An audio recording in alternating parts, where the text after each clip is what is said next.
வணக்கம் உறவுகளே. இலங்கையிலே இருக்கக்கூடிய சிறப்பு வாய்ந்த ஆலயங்களினுடைய வரலாற்று கோர்வையாகத்தான் எங்களுடைய புதிய முயற்சி ஆரம்பித்திருக்கின்றது. இந்த வகையிலே கிளிநொச்சியிலே இரணைமடு திருவருள்மிகு கனகாம்பிகை அம்பாளினுடைய ஆலயத்தை தான் நாங்கள் முதலாவதாக ஆரம்பிக்கின்றோம். எங்களுடைய அம்பாளினுடைய சிறப்புகளாக இருக்கட்டும், பக்தி வழிபாடுகளாக இருக்கட்டும், அற்புதங்களாக இருக்கட்டும், இது அத்தனையுமே நாங்கள் இந்த காணொலி மூலம் பார்க்க போகின்றோம்.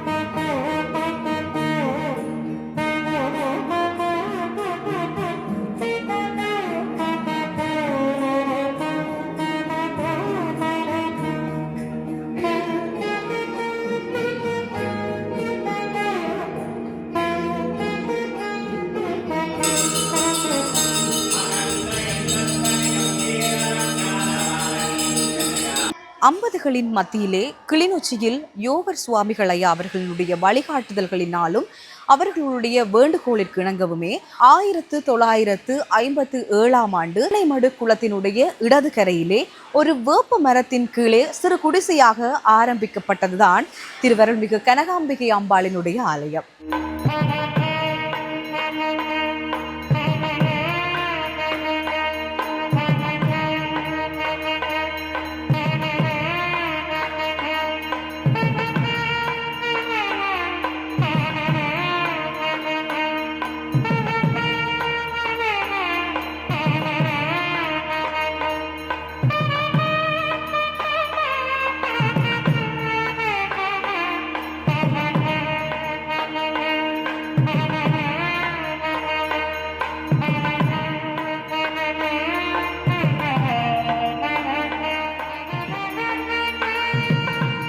அம்பாளினுடைய அற்புதங்களில் சிலவற்றை அம்பாளுடைய வரலாற்று புத்தகங்களை புரட்டி பார்க்கும் பொழுது என்னுடைய கண்ணு கட்டியது. அந்த வகையிலே முன்னொரு காலத்திலே வணிகர் ஒருவர் இருந்திருக்கிறார்.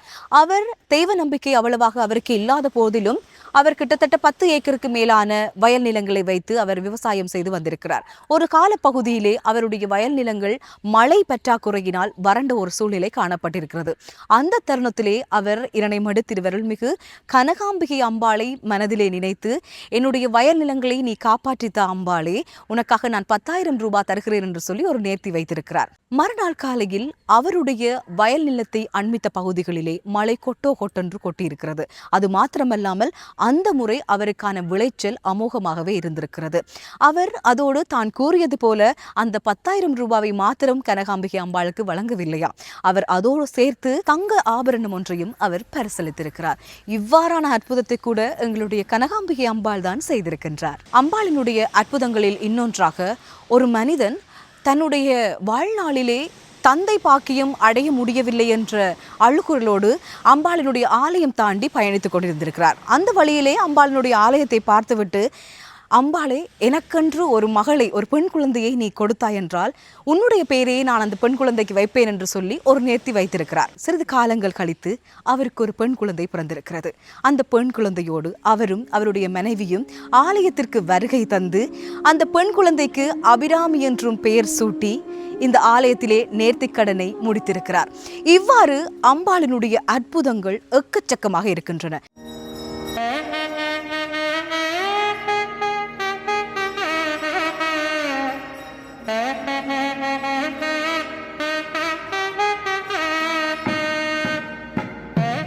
கனகாம்பிகை அம்பாள் ஆலயத்தினுடைய வரலாற்று சிறப்புகளை நாங்கள் இந்த காணொலி மூலமாக பார்த்து கொண்டிருக்கிறோம். அந்த வகையிலே இன்றைய தினத்திலே எனக்கு ஒருவருடைய தரிசனம் கிடைச்சதென்றே சொல்லியாக வேண்டும். அந்த வகையிலே எங்களுடைய இரணைமடுவிலே பிறந்து எங்களுடைய பிரதம குருக்களாக இருக்கக்கூடிய திவாகர சர்மா ஐயா அவர்களை நான் இன்றைய தினம் சந்தித்திருக்கிறேன். அவருடைய பேச்சாற்றலை கேட்டு புல்லரிக்காதவர்கள் இல்லை என்றே சொல்லிக்கொள்ள முடியும்.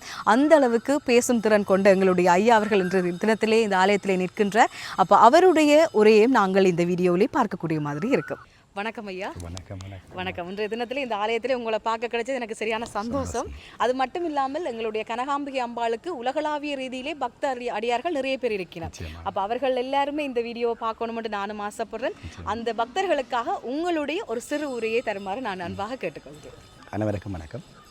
கிளிநொச்சி இரணிமடு திருவருள்மிகு கனகாம்பிகை அம்பாள் பெருங்கோவில்.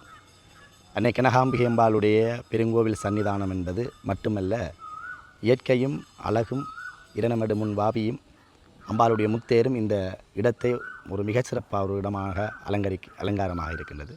அது மட்டுமல்லது, இரணிமடு கனகாம்பிகை அம்பாள் என்று சொன்னால் உலகளாவிய ரீதியிலே தெரியாதவர்கள் அறியாதவர்கள் யாரும் இல்லை. அதற்கு மேலாக கனகாம்பிகை அம்பாளுடைய அருள் பெறாதவர்கள் யாரும் இல்லை என்று சொல்லலாம். அந்தளவுக்கு அம்பாளுடைய புனிதம், அம்பாளுடைய திருவருள், அதற்கு மேலாக அம்பாள் வரலாற்று சிறப்புமிக்க என்ற ஒரு பெருமை கொண்டு பெருங்கோவில் என்ற பெருமையோடு இந்த இரணிமடுவிலே நீண்ட ஆண்டு காலமாக அன்னை இந்த இடத்திலே இரணிமடு பதியிலே வீட்டிருக்கின்றார். அது மட்டுமல்லாது கனகாம்பிகை அம்பாளுடைய சன்னிதானத்திலே வரலாற்று சிறப்புமிக்க என்று சொல்லுவதற்கு ஏராளமான புதுமைகள் அம்பாளுடைய சன்னிதானத்திலே பொழிந்திருக்கின்றன. அது மட்டுமல்லாது அம்பிகையினுடைய ஊர்வலம், திருவூர்வலம் கிட்டத்தட்ட 61வது ஆண்டு திருவூர்வலம் இந்த ஆண்டு அம்பாளுடைய ஆலயத்திலே இடம்பெற்று கொண்டிருக்கின்றது. தற்சமயம் அம்பாள் வெளியிலே, அதாவது இரணிமடு வாவியிலே இருந்து நீர் எங்கெங்கு எல்லாம் செல்லுகின்றதோ அங்கெங்கு எல்லாம் கனகாம்பிகை அம்பாளுடைய கடைக்கண் பார்வைகள் இருக்கும். அப்படி ஒரு புதுமை நிறைந்த அம்பாள். அது மட்டுமல்லாது ஒரு நீண்ட ஆண்டுகளுக்கு முன்னம் நாங்கள் சிறு வயதில் இருக்கின்ற பொழுது இரணிமடு வாவி வற்றுவது குறைவு. அப்படி வற்றி கொண்டு போயக்கில் எங்களுக்கு மழை வேண்டுமென்றால் அந்த கனகாம்பிகை அம்பாளுக்கு அபிஷேகம் செய்தால் இரணிமடு மண் குளிர்மை அடையும், இரணிமடு வாவியும் நிறைவடையும். அந்தளவுக்கு புனிதம். கிட்டத்தட்ட ஒரு 25 வருஷத்துக்கு முன்னம் நான் சிறு வயதை கேள்விப்பட்டிருப்பேன். குளம் உடைக்க போதென்று எல்லாரும் கதைச்சிருப்பார்கள், பேசியிருப்பார்கள். பயந்தவர்கள், அந்த இடத்திலிருந்து இடம்பெயர்ந்தவர்கள் கூட நிறைய பேர். உடனே இங்கே நீர்ப்பாசன திணைக்களத்தினாலே ஆலய பரிபாலன சபையினர்கள் எல்லோரும் இணைந்து அம்பாளுக்கு அபிஷேகம் செய்தார்கள். அந்த அணைக்கட்டு உடைபடவில்லை. அது உண்மையிலே ஒரு புதினம். அந்த இடத்திலிருந்து அடியவர்கள் கூட இடம்பெயர்ந்து சென்றார்கள். குளம் உடைக்க போதுன்ற அச்சத்தில் அம்பாளுக்கு அபிஷேகம் செய்தார்கள். எந்தவித ஒரு சிறு துளி கூட குளத்துக்கும் பாதிப்பு இல்லை, அடியவர்களுக்கு மக்களுக்கும் பாதிப்பு இல்லாமல் இருக்கின்றது. அப்படி மழை இல்லை என்று சொன்னால் இரணிமடு பகுதியிலே நிலம் வறண்டு விட்டது, வயல் வறண்டு விட்டது, குளமும் பற்றி தண்ணியும் வறண்டு விட்டது என்று சொன்னால் மழை வேண்டுமென்று கனகாம்பிகை அம்பாளுக்கு விவசாயிகள், ஆலய பரிபாலன சபையினர்கள், கிராம மக்கள் எல்லோரும் சேர்ந்து அம்பாளுக்கு அபிஷேகம் செய்தால் நிச்சயமாக மழை வரும். அந்த புதுமை இன்றைக்கும் நமது இரணிமடு மண்ணிலே கனகாம்பிகை தாயினுடைய திருவருள் புதுமை என்றே சொல்லலாம். சித்திரை மாதத்திலே அம்பிகைக்கு பௌர்ணமி தினத்தன்று அம்பாளுக்கு தீர்த்தோற்சவத்தை கொண்டு 10 தினங்கள் அம்பாளுடைய மகோற்சவம் வெகு விமர்சனமாக கொண்டாடப்படுவது. நாங்கள் அறிந்த காலத்திலிருந்து இந்த ஆலயத்திலே மகோற்சவங்கள் சிறப்பாக இடம்பெறுவது. அதற்கு முன்னைய காலத்திலே அம்பிகையினுடைய ஆலயத்திலே சித்திரை பௌர்ணமியிலே பாரம்பரிய பொங்கல் நிகழ்வுகளை இங்கே முன்னோர்கள் செய்து வந்தவர்கள். இரணிமடு வாவியிலே இருந்து கும்பதீர்த்தம் எடுத்து அந்த இரணிமடு வாவி கும்ப நீரை அம்பாளுடைய திருப்பாதங்களிலே அபிஷேகம் செய்வார்கள். 4 பானை கொண்டு வருவார்கள். அதிலே 3 பானைகள் அம்பாளுடைய சன்னிதானத்துக்கு முன்னம் அப்படியே வளர்ந்து பானையாக வைப்பார்கள். அந்த தண்ணீர் எடுக்கின்ற இரணிமடு வாவியில் எடுக்கின்ற நீர் அம்பாளுடைய பாதக்கமலங்களிலே நீர் ஊற்றுவார்கள். ஜோகர் சுவாமிகள் வாழ்ந்த பூமி, ஜோகர் சுவாமிகளுடைய பாதம் பட்ட பூமி என்று இந்த மண் ஒரு புனிதமான மண் என்று இன்றும் நாங்கள் கேள்விப்பட்டு கொண்டிருக்கின்றோம். ஜோகர் சுவாமி அவர்களுடைய பார்வையினாலே, ஜோகர் சுவாமிகளுடைய அருள்னாலே இந்த மண் அந்த கனகாம்பிகை அம்பாளுடைய பெயர் நாமம் கொண்டு இன்றைக்கும் சிறப்பாக இருக்கின்றது. அது மட்டுமல்லாது அம்பிகையினுடைய ஆலயத்தில் மகோற்சவம் சிறப்பாக இடம்பெறுவது. எதிர்வருகின்ற இந்த ஆண்டு 2026ஆம் ஆண்டுக்குரிய மகோற்சவம் எதிர்வருகின்ற 22ஆம் தேதி அம்பிகையினுடைய ஆலயத்திலே கொடியேற்ற திருவிழாவோடு அம்பாளுடைய உற்சவம் மகோற்சவம் ஆரம்பமாகிறது. தொடர்ந்து 2ஆம் திருவிழா, 3ஆம் திருவிழா அன்று அப்படியே சாதாரண திருவிழாக்களோடு 6ஆம் திருவிழா அன்று அம்பிகைக்கு சந்தன காப்பு நிகழ்வுகள் ஆலயத்தில் சிறப்பாக இடம்பெறும். அத்தோடு 8ஆம் திருவிழா அன்று கனகாம்பிகை அம்பாளுடைய வேட்டை திருவிழா, திருவையாறு 2ஆம் பாவூர் சித்தி விநாயகர் ஆலயத்திலே அம்பாள் அங்கே சென்று வேட்டையாடி மீண்டும் ஆலயத்திற்கு வந்தவுடனே அம்பாள் ஆலயத்திலே சப்பரத திருவிழா அழகாக இடம்பெறும். அது மட்டுமல்லாது 9ஆம் திருவிழா அம்பிகை முத்தேரிலே பவனி வருகின்ற நிகழ்வு ஒரு அழகான கண்கொள்ளாத காட்சி. இந்த இரணிமடு மட்டுமல்லாது, இந்த கிளிநொச்சி நகரை மட்டுமல்லாது எல்லாரையும் திரும்பி பார்க்கின்ற அந்த தெய்வீக சக்தியை கனகாம்பிகை தாய் அந்த தேரிலே இருந்து கடைக்கண் பார்வையோடு ஆயிரக்கணக்கான அடியவர்கள் வருவார்கள். முன்னே விநாயகப் பெருமானுடைய தேர், 2ஆவதாக முருகப்பெருமானுடைய தேர், 3ஆவதாக பெருந்தேர் சித்திரை தேர் கனகாம்பிகை அம்பாளுடைய தேர் அழகாக ஆடி அசைந்து வருகின்ற பொழுது இங்கே கனகாம்பிகை அம்பாளுடைய தேரிலே இருக்கின்ற அந்த வடத்தை ஒரு கணம் ஏதும் நாங்கள் பிடிக்க மாட்டோம் என்று ஏங்கி ஏங்கி பிடிப்பார்கள். அப்படி அம்பாளுடைய அதிகமான அன்பும் பக்தியும் கொண்டு இந்த திருவிழா காலங்களிலே கலந்து கொள்வார்கள். மறுநாள் சித்திரை பௌர்ணமி நாள் அன்றைய நாளிலே அம்பாளுக்கு தீர்த்தோற்சவம். ஒவ்வொரு ஆண்டும் இந்த ஆலயம் உருவாகின காலத்திலே இருந்து அம்பாள் இரணமடு பாவியிலே தீர்த்தமாடுவது எங்களுடைய ஆலயத்தினுடைய பாரம்பரிய முறை. ஆகவே இந்த ஆண்டும் அதே போல சித்திரை பௌர்ணமியிலே அம்பாள் இரணமடு பாவியிலே தீர்த்தமாடி அன்றைய இடம் தாயாருக்காக சித்திரை பௌர்ணமியிலே விரதம் இருக்கின்றவர்களுக்கான பிதுர் அர்ச்சனைகள், பிதுர்கடன் நிகழ்வுகள், ஆத்மா சாந்தி பிரார்த்தனைகள், அத்தோடு அம்பிகையினுடைய தீர்த்தோற்சவம், விரத அடியவர்கள் என்று பலாயிரக்கணக்கான அடியவர்கள் சூழ்ந்து அன்னையினுடைய திருவிழா காலங்களை கண்டு மகிழ்வார்கள். மாலைய தினம் 5 மணி அளவிலே இரணமடு பாவியிலே இருந்து கும்பதீர்த்தம் எடுக்கப்பட்டு கனகாம்பிகை அம்பாளுடைய திருப்பாதங்களிலே நீர் அபிஷேகம் செய்யப்பட்டு 3 வளர்ந்து பானைகள் பொங்கி சித்திரை பௌர்ணமியிலே சித்திரை பொங்கல் விழா எமது ஆலயத்தில் சிறப்பாக இடம்பெறுவது மரபு. ஆகவே ஒவ்வொரு ஆண்டும் சிறப்பாக இடம்பெறுவது போல இந்த ஆண்டும் அதற்குரிய நிகழ்வுகளை எல்லாம் ஆலய அறங்காவலர் சபையினர்கள், திருவிழா உபயகாரர்கள் ஏற்பாடு செய்திருக்கிறார்கள். அம்பிகையினுடைய புதுமைகள் என்று நிறைய ஏராளம் சொல்லலாம். திருவிழாவிலே அம்பிகையினுடைய தேர் அப்படியே வீதி வலம் வந்து கொண்டிருக்கின்ற பொழுது வடக்கு வீதியிலே அம்பிகையினுடைய தேர் கயிறு அறுக்கப்பட்டுட்டது. அறுக்கப்பட்ட உடனே அந்த அந்த அம்பாள் தான் வேண்டியிருக்கின்ற அந்த பச்சை சேலையை அம்பாளுக்கு கட்ட வேண்டும் என்று நினைத்திருந்தவா. ஆனால் ஜாழ் நகரிலிருந்து பஸ்ஸிலே வந்து கொண்டிருந்தார். கொடிகாமத்துக்கிட்ட வந்து கொண்டிருக்கின்றார். அப்போது தேர் இந்த நேரம் அம்பாள் வீதி வலம் வந்து கொண்டிருப்பாள், இது என்னுடைய சாரி அம்பாளுக்கு கட்டப்படாது என்று நினைத்திருக்கின்றார். ஆனால் தேர் வெளிக்கிட்ட நேரத்திலே வடக்கு வீதியிலே அம்பிகையினுடைய தேரினுடைய வடத்தினுடைய கயிறுகள் அறுக்கப்பட்டு மீண்டும் அதை தொடுத்து பரிபாலன சபையினர் அடியவர்கள் திருவிழாவைகள் முயற்சி செய்து மீண்டும் அதை இழுத்து சுற்றி கொண்டு வர்ற நேரம் கணக்காக அந்த அம்மாவும் கொடிகாமத்திலே இருந்து அந்த சாரியோடும் வந்து இங்கே இறங்கினார். அப்போ தான் நினைத்த காரியத்தை அம்பாள் நிறைவேற்றி வைத்திருக்கிறாள். அப்படி புதுமைகள் என்பது பல சொல்லுவதற்கு வார்த்தைகள் இல்லை.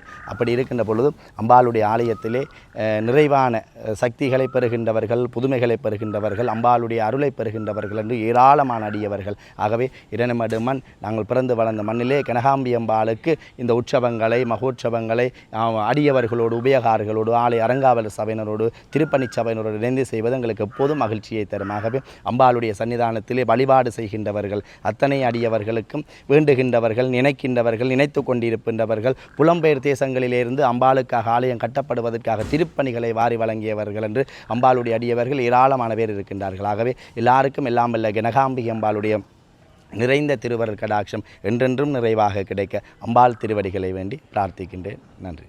இன்றைய தினத்திலே நாங்கள் எடுக்கப்பட்ட இந்த காணொலியூடாக அம்பாளினுடைய சிறப்புகள், அம்பாளினுடைய மகிமைகள், அம்பாளினுடைய அற்புதங்கள் என்று சொல்லி மேலதிகமான நிறைய விஷயங்களை நீங்கள் அறிந்திருப்பீர்கள் என்று நானும் நம்புகிறேன். இது உங்களுக்கு பிடித்திருக்கும் என்றும் நான் நம்புகிறேன்.